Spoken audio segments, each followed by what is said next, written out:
ఎన్నికలకు ముందు ప్రజలు ఇచ్చిన హామీలకి తప్పకుండా నెరవేరుస్తామని మంత్రి నారా లోకేష్ అన్నారు. అర్హులైన అందరికీ ఇంటి స్థలాలను ఇస్తామన్నారు. దూర ప్రాంతాల్లో కాకుండా నివాసం ఉండే చోట ఇంటి పట్టాలని పంపిణీ చేస్తామన్నారు. అటవీ ప్రాంతంలో ఇంటి స్థలాలు ఇచ్చేందుకు మంగళగిరి ప్రజల కోసం తెచ్చిన జీవో ద్వారా రాష్ట్రంలోని లక్షల మంది పేద ప్రజలకు ఉపయోగపడుతోందన్నారు.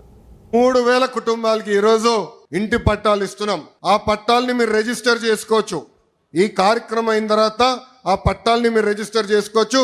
2 సంవత్సరాల్లో ఆ పట్టాన్ని కూడా అమ్ముకునే హక్కు మీకు ఎన్డీఏ ప్రభుత్వం కల్పిస్తుంది. తల్లి 5 రోజుల్లో సుమారుగా 1000 కోట్లు విలువైన, అంటే మార్కెట్ వాల్యూ 1000 కోట్లున్న భూమిని ఉచితంగా ఈరోజు ఎన్డీఏ ప్రభుత్వం మీకు అందజేస్తుంది. అంతేగా తల్లి, ఇక్కడ చిల్లపల్లి గారు ఉన్నారు. ఆయన మెడికల్ డెవలప్మెంట్ కార్పొరేషన్ చైర్పర్సన్. దశాబ్దాలుగా మనందరికి ఒక కళ ఉంది తల్లి. అది 100 పడకల ఆసుపత్రి. దశాబ్దాలుగా ఉన్న కళ. ప్రైవేట్ డాక్టర్లు వచ్చి నాకు చెప్పారు హాస్పిటల్ మీరు కట్టాలి అని చెప్పి. అమ్మ ఈరోజు నేను గర్వంగా చెప్తున్నా, 2వ క్యాబినెట్ మీటింగ్లో అప్రూవల్ తీసుకొచ్చాను.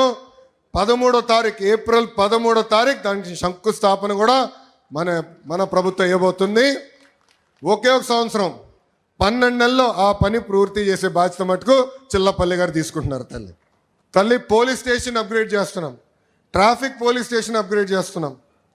ఈరోజు పార్కులు, చెరువులు అభివృద్ధి చేస్తున్నాం. చేనేత సోదరులకి ఒక హ్యాండ్లూమ్ క్లస్టర్ ఏర్పాటు చేస్తున్నాం. మన దగ్గర ఎక్కువ మంది స్వర్ణకారులు ఉన్నారు. వాళ్ళ కోసం ఆనాడే చెప్పా జెమ్స్ జ్యువెలరీ పార్క్. అంటే బంగారం మన ఏమన్నా ఆభరణాలు ఏమన్నా డిజైన్ కానీ తయారీ కానీ అమ్మకాలు మొత్తం ఒక మంగళగిరి నియోజకవర్గంలో జరగాలి. మెరుగైన పని మనోళ్ళకి తెలియాలి, స్కిల్ డెవలప్మెంట్ జరగాలని చెప్పాను. దాన్ని కూడా స్వీకారం చుట్టాం. తల్లి ఇలా అనేక అభివృద్ధి కార్యక్రమాలు మేము చేస్తున్నాం. నాది ఒకే లక్ష్యం, తిరిగి మళ్ళీ మీ దగ్గరికి వచ్చినప్పుడు ఏ హామీలు అయితే నేను ఇచ్చానో మంగళగిరి నియోజకవర్గం